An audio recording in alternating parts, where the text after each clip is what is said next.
अस्सलाम वालेकुम नाज़रीन, मैं हूं अब्दुल्ला। 7H न्यूज़ में आपका इस्तकबाल है। आसिफ नगर पुलिस स्टेशन का एक ट्रैफिक एसआई जिसका नाम आलिया है, ये एसआई आवाम को मुसलसल हरासमेंट किया करता है। इफ्तार की खरीदी के लिए लोग जाते आते रहते हैं। इफ्तार के टाइम पर ही ये एसआई आवाम को वहाँ पर हरासमेंट किया करता है और नाजायज़ लोगों पर जुल्म किया करता है। आवाम इसकी मुसलसल शिकायत कर रही है कि एसआई उन्हें हरासमेंट करता है। कमिश्नर पुलिस को चाहिए कि इसकी इंक्वायरी करे। आइए देखते हैं ये रिपोर्ट।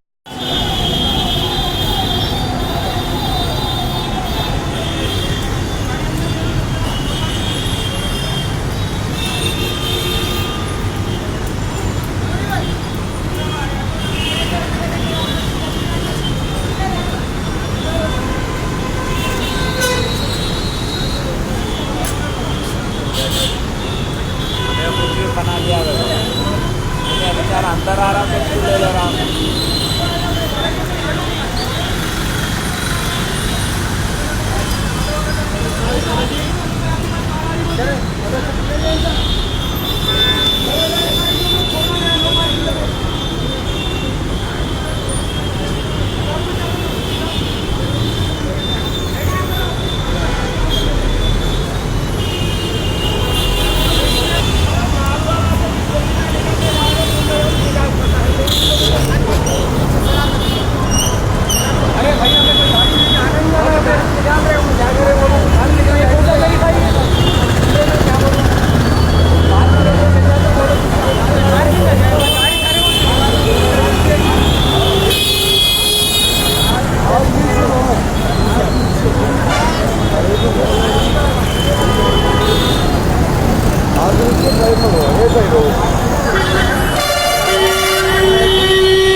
अब A1 टाउनशिप शमशाबाद और मोइनाबाद के बाद एक और शानदार प्रोजेक्ट लाए हैं नियर जहांगीर पीर दरगाह कोतूर, जो कि बैंगलोर हाईवे से 6 किलोमीटर जॉनसन एंड जॉनसन और नाटको फार्मा जैसी मल्टीनेशनल कंपनीज के करीब, जहां घर बनाकर रह सकते हैं, जो है बिल्कुल बिल्कुल बिल्कुल आबादी से लगा हुआ। Drainage, electricity, footpath, BT road, government hospital और बस स्टॉप जैसी तमाम सहूलियत दस्तयाब। 4,20,000 में 100 गज का प्लॉट। A1 टाउनशिप में आपका ये छोटा सा इन्वेस्टमेंट आपका और आपके बच्चों का मुस्तकबिल बदल सकता है। Address pillar number 235 opposite fisheries department, Rajendra Nagar, Hyderabad. 9666